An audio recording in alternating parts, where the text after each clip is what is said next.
ধর্মপ্রাণ মুসলিয়ানেকা মহান আল্লাহ পাকের দরবারে আলিশানে অগণিত লক্ষ কোটি শুকরিয়া যে আল্লাহ পাক অত্যন্ত ভালোবেসে অত্যন্ত মোহাব্বত করে আমাদেরকে পবিত্র রমজান মাসের শেষ জুমায় আগে আগে মসজিদে আসার বসার দিনের কিছু গুরুত্বপূর্ণ কথা শোনার জন্য তৌফিক দান করেছেন। এজন্য দিল থেকে শুকরিয়া তান বলি আলহামদুলিল্লাহ।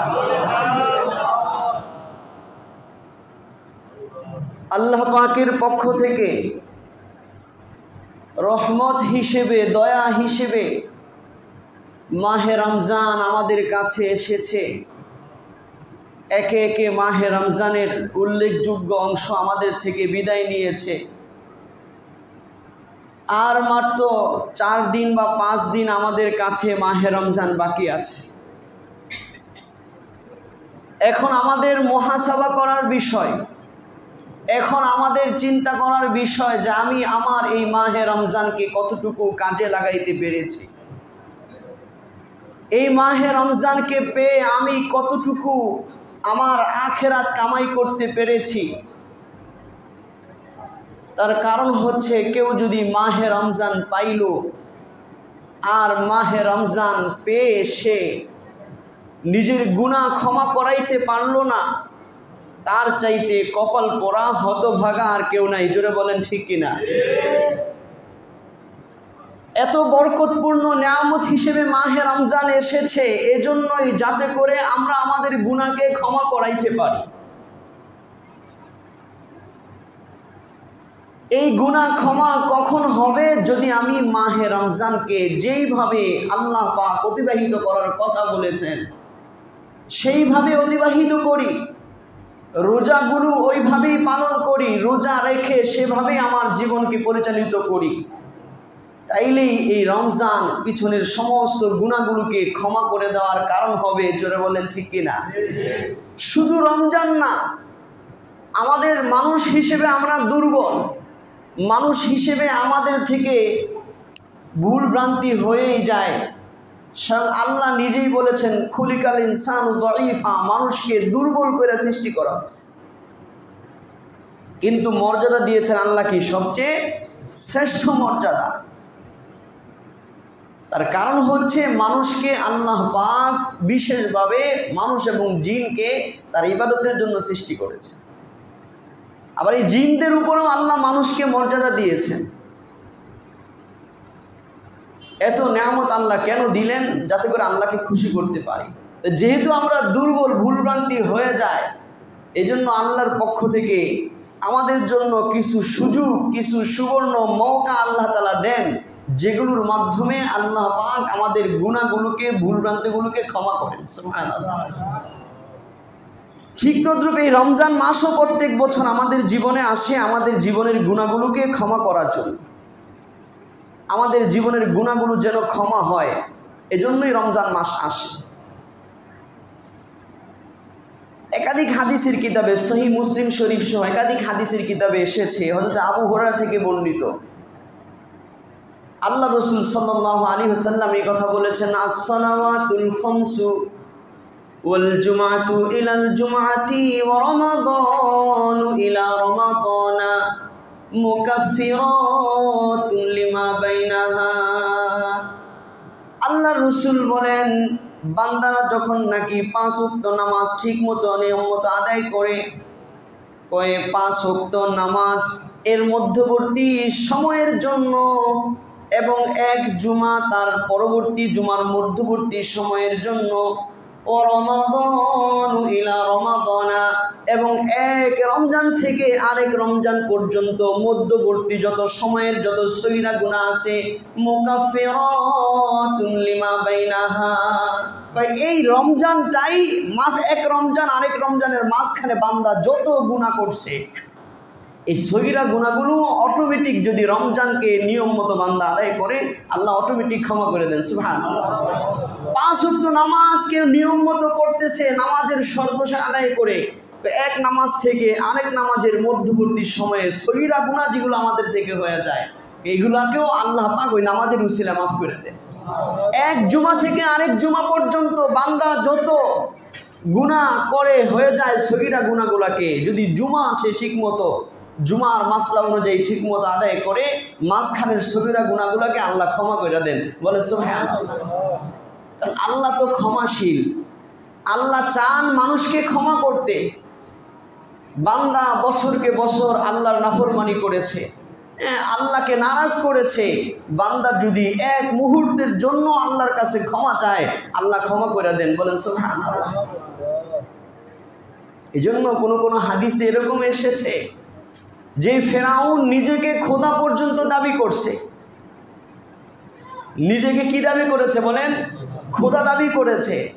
আল্লাহর সাথে নিজেই নিজেকে শরীক করেছে, বরং তো শুধু শরীক করে নাই, আল্লাহকে বাদ দিয়া নিজেকে খোদা দাবি করেছে, মানে আল্লাহকে আউট করতে চাইছে। নাউজুবিল্লাহ। এই ফেরাউন পর্যন্ত হযরত জিবরিল বলেন এই ফেরাউন যখন নীল নদের পানিতে ডুবে মরতেছিল ওই সময় ফেরাউন যেন কালিমা পড়তে না পারে, একেবারে শেষ সময়ে সে ঈমান আনতে শুরু করছিল। জিবরিল বলেন আমি তার মুখে প্যাক মেরে দিছি, এই ভয়ে যে যদি সে কালিমা পড়ে নেয় না জানি আল্লাহ হেরে মাফ করে দেয়। জিবরিল কি ভয়ে? যে যদি কালিমা পড়ে নেয় না জানি কি করে দেয়, আল্লাহ মাফ করে দেয়। তার মানে বোঝা গেল হযরতে জিবরিলও আল্লাহর রহমত দয়া সম্পর্কে জানে যে এই রকম কাঠটা কাফের ওই শেষ সময়ও যদি কালেমা পড়ে ফেলে আল্লাহকে স্বীকার করে আল্লাহ না জানি তাকে মাফ করে দেয়। তাহলে আল্লাহ তো দয়াবান। আল্লাহ কি বলেন? দয়াবান, আল্লাহ কারীম। এই দয়াময় আল্লাহ তাআলাকে আমরা ভুলে থাকি। এই জন্য আল্লাহ পাক সূরা ইনফিতারে বলতেছেন ইয়া আইয়ুহাল ইনসানু মা গররাকা বিরাব্বিকাল কারীম। হে মানুষ সকল, কোন জিনিস তোমাকে ধোঁকার মধ্যে ফেলে রেখেছে তোমার দয়াময় রবের থেকে? রব্বিকাল কারীম আল্লাযী খলাকাক, যে আল্লাহ নিজে তোমাকে সৃষ্টি করছেন। ফাসাওয়াকা, তোমাকে খুব সুন্দরভাবে সাজায় গোছায় সুশোভিত করে সৃষ্টি করেছেন। ফি আইয়ি সূরাতিন মা শাআ রাক্কাবাক, আল্লাহ যেই আকৃতি চেয়েছেন ওই আকৃতি দিয়ে আল্লাহ পাক তোমাকে বানাইছেন। সুবহানাল্লাহ। কোনো মানুষের আকৃতির সাথে কোনো মানুষের পরিপূর্ণ মিল নাই, কিছু না কিছু পার্থক্য কি আছে। শুধু মানুষের পার্থক্য না, প্রত্যেকের আঙ্গুলের ছাপের মধ্যে পার্থক্য আছে, প্রত্যেকের চোখের ছাপের মধ্যে পার্থক্য আছে। কারো চোখের সাথে কারো চোখের মিল নাই, কারো হাতের সাথে কারো হাতের মিল নাই। পৃথিবীতে এইরকম কোন বিজ্ঞান আছে যারা এইরকম রোবট বানাইতে পারবে যে কারো সাথে এরকম কোটি কোটি কোটি কোটি কারো সাথে কারো মিল নাই? এটা একমাত্র রব্বে কারীমের ক্ষমতা। জোরে বলেন ঠিক কিনা? তারপরও আমরা আল্লাহকে ভুলে থাকি। তা আল্লাহ দয়া করে আমাদেরকে রমজান দিয়েছেন যাতে করে এক রমজান থেকে আরেক রমজানের মধ্যবর্তী গুনাহগুলো মাফ হয়ে যায়। বাকি হাদিসের মধ্যে শর্ত এসেছে মাজতানাবাল কাবাইর, যতক্ষণ পর্যন্ত সে বড় বড় গুনাহ থেকে বাইচা থাকে। যদি আপনি বড় গুনাহ থেকে নিজেকে বাঁচায় রাখেন আল্লাহ পাক অটোমেটিক এক জুমা থেকে আরেক জুমার উসিলায় সগীরা গুনাহ মাফ করে দিবেন, এক রমজান থেকে আরেক রমজানের উসিলায় সগীরা গুনাহগুলোকে মাফ করে দিবেন। সুবহানাল্লাহ। এই হিসেবে আজকের জুমাটা আমাদের সকলের জন্য স্পেশাল জুমা। জোরে বলেন ঠিক কিনা? যেহেতু একে মাহে রমজান মাস, আবার রমজানের শেষ জুমা, জুমা হিসেবে এটা গুরুত্বপূর্ণ, আবার রমজান মাসের শেষ জুমা এই হিসাবেও গুরুত্বপূর্ণ। তবে আমাদের সমাজে কিছু ভুল প্রচলন আছে। অনেকে মনে করে যে জুমাতুল বিদা এই রমজানের শেষ জুমাকে নাম দিয়েছে, হাদিসে এই নাম দেওয়া হয় নাই। অনেকে বলে জুমাতুল বিদা মানে বোঝায় যে বিদায়ী জুমা, শেষ জুমা। জুমার তো কোনো বিদায় নাই, ঈদের পরের দিনে আবার কি আসতেছে? আরেক জুমা আসতেছে। এই জন্য হাদিসের আলোকে এটাকে জুমাতুল বিদা বলা উচিত না। এবং অনেক জাল হাদিসও সমাজে প্রচলিত আছে যে শেষ জুমায় এই নামাজ পড়লে এই সওয়াব, ওই পড়লে ওই সওয়াব। কয় না, অন্য কোনো জুমার তুলনায় শেষ জুমার এরকম বিশেষ কোনো ফজিলত নাই। তবে হ্যাঁ, রমজানের শেষ সময় এবং রমজানের শেষ জুমা এটা আমাদের সকলের জন্য গুরুত্বপূর্ণ। তার কারণ হচ্ছে যে পুরা রমজান মাস আমি কি করলাম, এখন হিসাব কিতাব লাগানোর সময়। জোরে বলেন ঠিক কিনা? কারণ এখনো সময় আছে, সুযোগ আছে। যদি আমি মাহে রমজানের সময়গুলাকে আল্লাহর নিয়ম অনুযায়ী পালন না করে থাকি, শেষটা যদি আমার ভালো হয়, শেষটা যদি আমি ভালো করতে পারি, আশা করা যায় শেষ আমলের উসিলায় আল্লাহ আমাকে ক্ষমা করে দিবেন। বলেন সুবহানাল্লাহ। কারণ হাদিসে এই কথা এসেছে, আল্লাহর রাসূল সাল্লাল্লাহু আলাইহি ওয়াসাল্লাম এই কথা বলেছেন, ইন্নামাল আমালু বিল খাওয়াতিম। নিশ্চয় মানুষের আমলের গ্রহণযোগ্যতা তার শেষ আমল দেওয়া হয়। কি দেওয়া হয় বলেন? শেষ না দিয়া, শেষ ভালো যার সব ভালো তার। বাংলাতে একটা প্রবাদও আছে, এই প্রবাদটা ওই হাদিস থেকেই নেওয়া। যেহেতু হাদিস আল্লাহ রাসূল বলেছেন ইন্নামাল আমালু বিল খাওয়াতিম, বান্দার আমলের গ্রহণযোগ্যতা শেষটা দেওয়া হয়। এক ব্যক্তি সারা জীবন সে নাফরমানি করেছে, আল্লাহর সাথে সে নাফরমানি করেছে, আল্লাহর অবাধ্যতা করেছে, শিরিক করেছে, জাহান্নামীদের আমল করেছে, মৃত্যুর আগ মুহূর্তে যদি তওবা করে সে নেক আমল করে, ভালো আমল করে দুনিয়া থেকে যায়, তাহলে সে জান্নাতি। বলেন সুবহানাল্লাহ। হাদিসে আসছে এই কথা। আরেক ব্যক্তি সারা জীবন জান্নাতি মানুষের আমল করেছে, জান্নাতি মানুষের আমল করেছে, ভালো আমল করেছে, কিন্তু মৃত্যুর আগ মুহূর্তে যদি সে গুনাহের মধ্যে জড়ায় পড়ে আর গুনাহ কইরা দুনিয়া থেকে বিদায় নেয়, তাহলে এই লোকটা জাহান্নামী। বলেন নাউজুবিল্লাহ। এই জন্য হাদিসের মধ্যে এই কথা এসেছে, এক যুদ্ধে একজন সাহাবী খুব বীরত্বের সাথে, খুব সাহসিকতার সাথে ইসলামের পক্ষে যুদ্ধ করতেছে। সাহাবায়ে কেরাম ওই সাহাবীর বীরত্ব দেখা, ওই ব্যক্তির বীরত্ব দেখা, যদিও গ্রহণযোগ্য মত নাই, মত অনুযায়ী ওই ব্যক্তিটা মুনাফিক ছিল, কিন্তু বাহ্যিকভাবে নিজেকে মুসলমান হিসেবে পরিচয় দিয়েছে, ইসলাম গ্রহণ করেছে, সবাই জানে এটা সাহাবী। তো তার বীরত্ব দেখা অন্যান্য সাহাবীরা মনে করলো যে আজকের দিনে এই লোকটা সবচেয়ে বেশি সওয়াব কামাই করতেছে, বীরত্বের সাথে কাফেরদেরকে কচুকাটা করতেছে, কোনো ভয় নাই, সে বীরত্বের সাথে আল্লাহর দিন জিন্দা করার জন্য সে যুদ্ধ করতেছে, আল্লাহর দিনের বিরোধীদেরকে দমন করতেছে। এই জন্য আল্লাহর দিনের বিরোধীদেরকে দমন করাও সওয়াবের কাজ। দমন করাও কিসের কাজ? সওয়াবের কাজ। অনেকে এটা বুঝে না, ইসলামের জেহাদের থিওরিটা কোথায় থেকে আসলো। ইসলাম একদিকে পিঠ পোছার কথা বলে, কি পোছার কথা? যে ভাই নামাজ পড়েন, দিন মানেন, ইসলাম মানেন, এরা নিচ্ছা পুচ্ছা বোঝা নিয়ে আসেন দাওয়াতের একটা উসুল। এটাও যেরকম আছে, আবার যে ইসলামের বিরোধী হয়ে যায়, কি হয়ে যায় বলেন? সে ইসলামে আসে না, নামাজ তো পড়েই না, নামাজ পড়তে দিবেও না। কথা বুঝতেছেন? যে নামাজ পড়ে না এরে নিচ্ছেন পুছেন, এরে বুঝান। ইসলামী খেলাফত থাকলে কঠোরতা করার রাষ্ট্রীয় বিধান হিসেবে, কিন্তু স্বাভাবিক আপনি একজন দায়ী, তাইলে আপনি একজন নামাজ পড়ে না, তারে বুঝান, নিছেন পুছেন, এর সাথে খারাপ ব্যবহার করেন না, ধমকায়েন না, রুরু আচরণ করেন না। কারণ আল্লাহ রাসূল বলেছেন, আল্লাহ তাআলা বলেছেন, ওয়ালাউ কুনতা ফাজ্জান গালিজান লানফাদ্দু মিন হাওলিক। হে নবী, আপনি যদি কঠোর হন, আপনি যদি রুরু মেজাজের হন, তাহলে তো মানুষ আপনার দিকে সব ভাগবো, পলায়ন করবো। আপনি নরম মেজাজের হইতে হবে, আপনি দয়ার সাথে এদেরকে বুঝাইবেন। এটা হচ্ছে দাওয়াতের একটা উসুল। এখন এক ব্যক্তি নামাজ তো পড়েই না, এ আবার কি বলে যে নামাজ পড়তে দিব না, মসজিদে যাওয়া বন্ধ, নিষিদ্ধ ঘোষণা করে, এর আবার নিসা মুসার বিধান না, তখন সমস্ত মুমিনদের জন্য জরুরি হয়ে যায় এর বিরুদ্ধে কঠোরতা করা। জোরে বলেন ঠিক কিনা? এটার নামই জিহাদ। যারা মুসলমানদেরকে দাবায় রাখতে চায়, মুসলমান পৃথিবীতে মানুষের অধীনস্থ থাকার জাতি না। কারণ মুসলমান এই পৃথিবীতে এক আল্লাহর আইন মেনে চলে, এক আল্লাহর সামনে মাথা নত করে। পৃথিবীর কোনো শক্তিধর কোনো রাষ্ট্রের সামনে, কোনো রাষ্ট্রনেতার সামনে, কোনো অমুসলিম শক্তির সামনে মুসলমান মাথা নত করতে পারে না। জোরে বলেন ঠিক কিনা? এখান থেকেই জিহাদের কথা আসছে।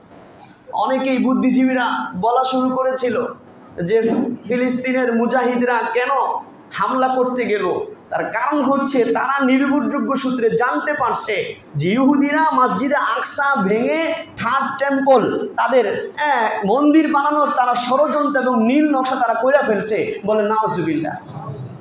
তো ওনাদের পিঠ যখন দেয়ালে ঠেকে গেছে তখন ওনারা এটার প্রতিরোধের ব্যবস্থা নিচ্ছে। জোরে বলেন ঠিক কিনা? হাসরের ময়দানে ফিলিস্তিনবাসী আল্লাহর কাছে মহা মর্যাদাবান হয়ে যাবে, কিন্তু যে সমস্ত মুসলিম নেতারা ক্ষমতা এবং শক্তি থাকা সত্ত্বেও এই ফিলিস্তিনের মুজাহিদদের পাশে দাঁড়াচ্ছে না, তারা আল্লাহর কাঠগড়ায় ধরা খেয়ে যাবে। জোরে বলেন ঠিক কিনা? এই জন্য আমাদের সকলের উচিত সাধ্য অনুযায়ী তাদের জন্য দোয়া করা। তো বুঝাই দিয়েছিলাম যে ইসলাম যেরকম একদিকে দয়া করার কথা বলছেন, আরেকদিকে ইসলাম বিরোধীদেরকে তরবারি দেখানোর কথাও বলছেন।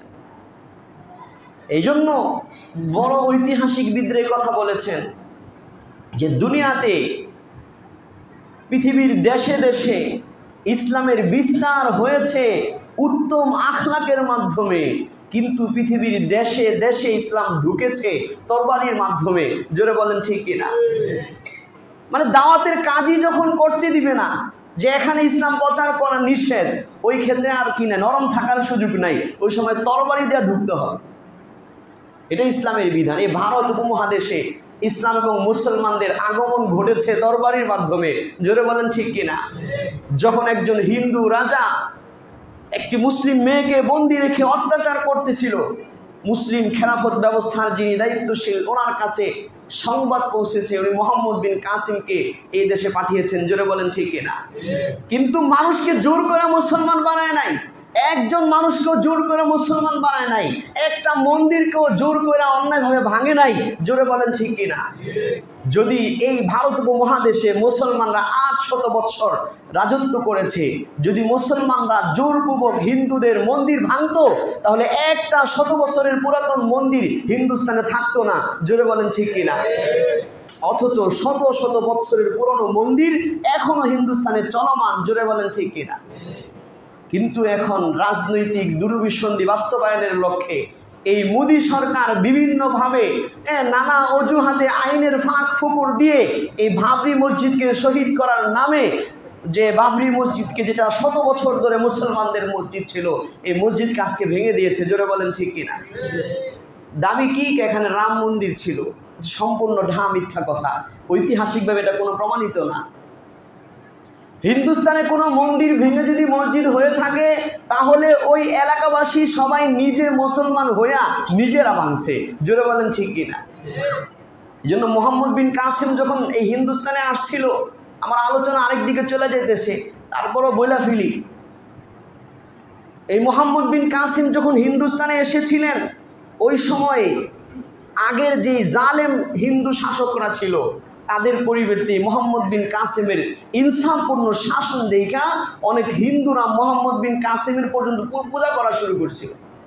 হিন্দুরা দেখবেন যার কাছ থেকে কিছু ভালো পায়, এরা ভগবান রেখা ফেলে। গাছেরও পূজা করা শুরু করে দেয়, পাখিরও পূজা করা শুরু করে দেয়, সাপেরও পূজা করা শুরু করে দেয়, গরুরও পূজা করা শুরু করে দেয়। আছে না নাই?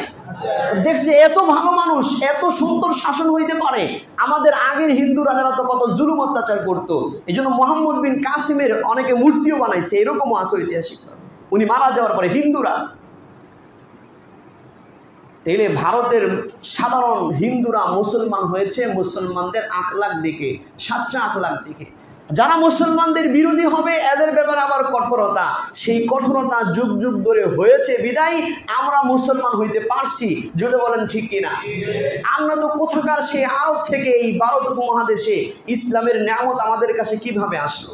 কারণ ইসলামের ইতিহাস বলে এই ভারত উপমহাদেশ কোনোদিন ইসলামের কেন্দ্রীয় খেলাফতের শাসনের অধীনে আসে নাই।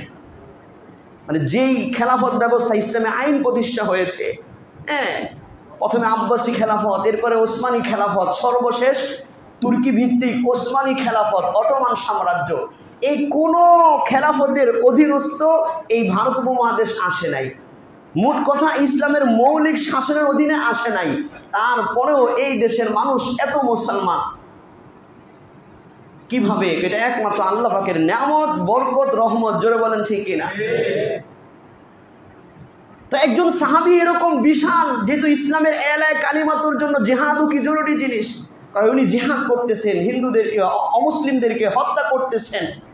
ওই সময় যারা ইসলামের বিরোধী শক্তি, ইসলামকে দমন করতে চাচ্ছিল, আল্লাহ রসুলের মদিনার রাষ্ট্রকে মিটাতে দিতে চাইতেছিল, তাদের বিরুদ্ধে তিনি আওয়াজ তুলেছেন। আজকে সারা পৃথিবীতে যারাই ইসলামের পক্ষে আওয়াজ তোলে, দেখবেন অমুসলিমরা তাদেরকে নারীবাদীর বিরোধী, নারী স্বার্থের বিরোধী, ওই এর বিরোধী, ওর বিরোধী বলে তাদেরকে দমন করতে চায়। জোরে বলেন ঠিক কিনা? যদি কোনো রাষ্ট্র কোরআনের আইন বাস্তবায়ন করতে চায়, তখনই পৃথিবীর মোড়লরা, যারা পৃথিবীকে শুষে খাচ্ছে, এই বিশ্ব মোড়ল নাম আমেরিকা এবং যুক্তরাষ্ট্র আরও যারা আছে, এরা নাক গলায় আইসা, জোরে বলেন ঠিক কিনা, সমস্যার সমাধান কখনো করবে না, সমস্যা আরো জিয়ে রাখবে। জোরে বলেন ঠিক কিনা? বর্তমানেও বাংলাদেশের রাজনৈতিক বিষয় আপনারা এটা দেখছেন, সবাই লক্ষ্য করছেন, এরা সমস্যার সমাধান করতে চায় না, সমস্যা জিয়ে রাখতে চায় আর মোড়লগিরি করতে চায়। জোরে বলেন ঠিক কিনা? যতদিন অমুসলিমরা মুসলমানদের উপরে মোড়লগিরি করবে, ততদিন মনে রাখবেন মুসলিম শাসকরা জিহাদের বিধান আদায় করে নেয়। মুসলিম শাসকরা যদি জিহাদের বিধানের উপর অটল থাকতো, তাইলে বিশ্ব মোড়ল পৃথিবীতে মুসলমানরা থাকতো। জোরে বলেন ঠিক কিনা? এখন মোড়ল ইহুদিরা, এখন মোড়ল খ্রিস্টানরা, এখন মোড়ল হিন্দুরা। বাংলাদেশের কিছু মানুষ তো ইন্ডিয়াকে নিজেদের মোড়লই মনে করে। জোরে বলেন ঠিক কিনা? মানে ওনাদেরকে মোড়ল মনে করে, এরা আমাদের মোড়ল, এরা আমাদেরকে এই করছে, সেই করছে, ওই করছে। আল্লাহ পাক বুঝদান করেন।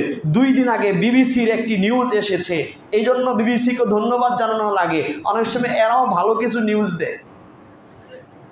হিন্দুস্তানে মুসলমানদের উপরে মোদি সরকার যেই ষড়যন্ত্র করতেছে, জুলুম করতেছে, এই ব্যাপারে একটা সামান্য একটা নিউজ বিবিসি থেকে দেওয়া হয়েছে, আপনারা দেখে নিয়ে। একজন মুসলমান এই দৃশ্য দেখার পরে, কোনো মুসলমান যদি সে খাঁটি মুসলমান হয়, তার ভিতরে যদি ঈমান থাকে, সে মোদির প্রতি পীড়িত দেখাইতে পারে না। জোরে বলেন ঠিক কিনা? মোদি সরকারের প্রতি পীড়িত দেখাইতে পারে না, আর যে দেখাবে সে মুনাফিক। জোরে বলেন ঠিক কিনা? আল্লাহ তাআলা বুঝার তৌফিক দান করে। আজকে সারা পৃথিবীতে মুসলমানদের অধঃপতনের জন্যই মুসলমান ওই কাফেরদেরকে নিজেকে মোড়ল বানায় ফেলছে। এই জন্য ওলামায়ে কেরাম বলছেন যে যতদিন মুসলমানদের মোড়ল অমুসলিম থাকবে, বোঝা গেল মুসলমানরা জিহাদের দায়িত্ব আদায় করে নাই, এই জন্যই অমুসলিমরা মোড়ল। যারা এক আল্লাহকে মানে, পৃথিবীকে যে আল্লাহ সৃষ্টি করেছেন, এই আল্লাহর মান্যওয়ালারাই হবে বিশ্বের মোড়ল। জোরে বলেন ঠিক কিনা? আল্লাহ তাআলা বুঝার তৌফিক দান করেন। তো এই জন্য মদিনা রাষ্ট্রকে যারা মিটাই দিতে চাইতেছে, বর্তমানেও দেখবেন কোরআনের একটা আইন, যারা জিনা করবে তাদেরকে 100 বেত্রাঘাত। এটা কি বানানো আইন না সরাসরি কোরআনের আইন? আল্লাহ পাক বলছেন, জানিয়াতু ওয়াজ জানি ফাজলিদু কুল্লা ওয়াহিদিম মিনহুমা মিআতা জালদা। ওই জিনাকারী পুরুষ এবং জিনাকারী মহিলা যদি অবিবাহিত হয়, এদেরকে 100 বেত্রাঘাত করো। এটা আল্লাহর বিধান। আমি আল্লাহর কোরআনে বলছেন আকিমুস সালাত, আর নামাজ কায়েম করার জন্য মসজিদ কায়েম করি। হাসরের ময়দানে আল্লাহ যদি জিজ্ঞেস করেন, আমার এই আয়াতটা বাস্তবায়ন করার জন্য তোমার কি চেষ্টা ছিল? বরঞ্চ এই আয়াতের বিধান বাস্তবায়ন করলে মুসলিম রাই হাউকাও শুরু করে দেয়। এখন এই যে আফগানিস্তান নতুন করে এই আইন বাস্তবায়ন করার ঘোষণা দিয়েছে এবং এই কথা বলেছে যে অমুসলিম বিশ্ব মোড়লরা যারা কোরআনের আইন বাস্তবায়ন করতে গেলেই মানবাধিকার লঙ্ঘন হয় বলে ঘোষণা দেয়, তাদেরকে বৃদ্ধাঙ্গুলি দেখানোর জন্য আমরা এই আইন বাস্তবায়ন করতেছি। সুবহানাল্লাহ। এই হিসেবে মুসলমানদের খুশি হওয়া দরকার। বাংলাদেশের অনেক চ্যানেলের কিছু মিডিয়ার নিউজ দেখলাম, এরা ভাবটা এরকম, আফগানিস্তান আবার সেই পুরনো সময় ফিরে এসছে, আবার নারী অধিকার লঙ্ঘন হচ্ছে, এই হামদান নানান কিছু। অথচ মুমিন হিসেবে খুশি হওয়া দরকার। জোরে বলেন ঠিক কিনা? কারণ বিধানটা কিসের? কোরআনের। বিধানটা কিসের বলেন? কোরআনের। যাদের ঘরে ঘরে জিনা, যাদের সমাজে জিনার বাচ্চা অভাব নাই, যাদের সন্তানদের বাবার পরিচয় থাকে না, এরা তো এই বিধান শুনলে মানবাধিকার লঙ্ঘন হচ্ছে এই দাবি করবেই। জোরে বলেন ঠিক কিনা? ইসলাম বলে বেশ্যাগিরি কোনো বৈধ পেশা না, বেশ্যাগিরি হিসেবে কোনো পেশা থাকতে পারে না। পৃথিবীর সবচেয়ে বেশি বৈধ সরকারি অনুমোদিত বেশ্যাখানা ভারতে। পৃথিবীর সবচেয়ে বেশি বৈধ অনুমোদিত ব্যবসাখানা কোথায়? ভারতে। এই ব্যবসাখানা থাকতে পারে না কোনো মুসলিম রাষ্ট্রে। এই জন্য এই বিধান যে কেউ যদি জিনা করে, এই বিধান এটা নারীরও পুরুষেরও। আর যদি বিবাহিত হয় তাহলে পাথর নিক্ষেপ করে মেরে ফেলা, এটা কোরআনের বিধান, হাদিসের বিধান। এইগুলো বাস্তবায়ন করতে গেলেই বিশ্ব মোড়লরা হালকাও শুরু করে দেয়। হ্যাঁ, কি হয়ে গেল? মহামারী হয়ে গেল নাকি? সব কিছু শেষ হয়ে গেল। নাউজুবিল্লাহ। যতদিন এইটা থাকবে বোঝা গেল মুসলমানরা জিহাদের ফরজ আদায় করে নাই। যাই হোক, আমি যেটা বলতেছিলাম, ওই যে জিহাদের ময়দানে একজন সাহাবী খুব বীরত্বের সাথে যুদ্ধ করতেছিল, তো অন্য একজন সাহাবী দেখা বলছে এই লোকটা নিশ্চিত জান্নাতি। আল্লাহ রসুল বলছেন যে না, এইরকম ফায়সালা করো না, এইরকম ফায়সালা করো না, আমি নবী জানি এই লোকটা জাহান্নামী। আমি নবী জানি এই লোকটা কি, নবীর কথা তো মিথ্যা হইতে পারে না। ওই সাহাবী দৌড়াইছে যে আমি দেখবো যে কি কারণে এই লোকটা জাহান্নামী হয়, কি কারণে, যেই লোকটা ইসলামের জন্য এত বীরত্বের সাথে যুদ্ধ করতেছে, এই লোকটা কেন জাহান্নামী হয় আমি দেখবো। উনি পিছনে ছুটছেন, সুইটা যায় দেখেন যে এক পর্যায়ে সে বীরত্বের সাথে যুদ্ধ করতেছে, যখন তার উপরে একটা আঘাত আসছে আর ওই আঘাতে তার হাতে বা অথবা শরীরে অন্য আঘাত লাগছে, সহ্য করতে পারতেছিল না, তো সে নিজেই নিজের মধ্যে তরবারে নিজেকে আত্মহত্যা করে ফেলছে। আর যে নিজেকে আত্মহত্যা করে তার ঠিকানা কোথায় বলেন? জাহান্নাম। ওই সাহাবী দৌড়ে আসছে, আয়েশা আল্লাহ রসুলকে বলতেছে, নতুন করে বলতেছে, আশহাদু আল্লা ইলাহা ইল্লাল্লাহ, আল্লাহ রসুল আমি নতুন করে সাক্ষী দিতেছি আপনি নিঃসন্দেহে আল্লাহ রসুল। মানে আমার ঈমান আরো মজবুত হয়ে গেছে এই দৃশ্য দেখা, যে আপনি ওহির মাধ্যমে যাই না গেছেন যে এই লোকটার শেষ পরিণতি কিনা ভালো না, যদিও সে খুব বীরত্বের সাথে করতেছিল। তখন আল্লাহ রসুল বলছেন, ইন্নার রাজুলা লা ইয়ামালু আমালা আহলিন নার, এক ব্যক্তি এরকম থাকে যে নাকি জাহান্নামবাসীদের আমল করতে থাকে হাত্তা ইদা হানা ওয়াক্তু মাউতিহি, এমনকি যখন তার মৃত্যুর সময় চলে আসে, আমালা আহলিন নার, মৃত্যুর সময় চলে আসলে যে লোক না সারা জীবন জাহান্নামীদের আমল করতেছিল, ওই মৃত্যুর সময় আইসা আমালা আহলিল জান্নাহ, ওই ব্যক্তিটা জান্নাতবাসীদের আমল কইরা ফেলে, ফায়াকুনু মিন আহলিল জান্নাহ, ওই ব্যক্তিটা জান্নাতি হয়ে যায়। আরেক ব্যক্তি এরকম, ইন্নার রাজুলা লা ইয়ামালু আমালা আহলিল জান্নাহ, আরেক ব্যক্তি এরকম সারা জীবন সে জান্নাতবাসীদের আমল করতেছে, কিন্তু যখন তার মৃত্যুর সময় চলে আসে আমিলা আহলিন নার ফায়াকুনু মিন আহলিন নার, ওই ব্যক্তিটা শেষ সময় জাহান্নামীদের আমল কইরা বসে, অতঃপর তার ঠিকানা হয়ে যায় জাহান্নাম। নাউজুবিল্লাহ। তার মানে হচ্ছে শেষ সময়টা আমাদের জন্য গুরুত্বপূর্ণ, জীবনের শেষ সময়টা গুরুত্বপূর্ণ, রমজানের শেষ সময়টা গুরুত্বপূর্ণ। জোরে বলেন ঠিক কিনা? কারণ হাদিস আছে, এজন্য ইন্নামাল আমালু বিল খাওয়াতিম, আমলের গ্রহণযোগ্যতা শেষটা দিয়া। সারা জীবন কাফের মুশরিক ছিলেন, শেষ সময় ইমানদার হয়ে দুনিয়া থেকে গেছেন, তাইলে আপনি সফল কামিয়াব। সারা জীবন ইমানদার ছিলেন, শেষ সময়ে কোনো দুনিয়াবি স্বার্থের কারণে বেঈমান হয়ে গেছেন, এমন কথা বললেন, এমন কাজ করলেন, ইমানটা চলে গেছে, আপনার সারা জীবনের সমস্ত ইবাদত বরবাদ। জোরে বলেন ঠিক কিনা?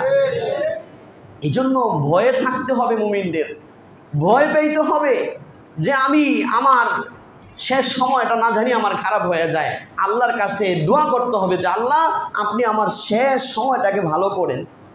এই জন্য এক সাহাবীকে আল্লাহ রসুল দোয়া শিখাইছেন, ওই সাহাবী দোয়া করতেছিল, আল্লাহ রসুল দোয়া দেখে খুব খুশি হয়েছেন। দোয়াটা হচ্ছে আল্লাহুম্মা জাআল খায়রা উমরি আখিরা, আয় আল্লাহ আমার জীবনের শেষ সময় আপনি শেষটাকে করেন, সবচেয়ে উত্তম সময় আমার শেষটাকে করেন। খায়রা উমরি আখিরা, আয় আল্লাহ আমার জীবনের সবচেয়ে উত্তম সময় করেন শেষ সময়কে। ও খায়রা আমালি খাওয়াতিমা, এবং আমার যত আমল ভালো মন্দ আমি করি, আমার ভালো মন্দ আমলের মধ্যে সর্বশেষ আমলটাকে আমার জীবনের শ্রেষ্ঠ আমল হিসেবে আপনি কবুল করেন।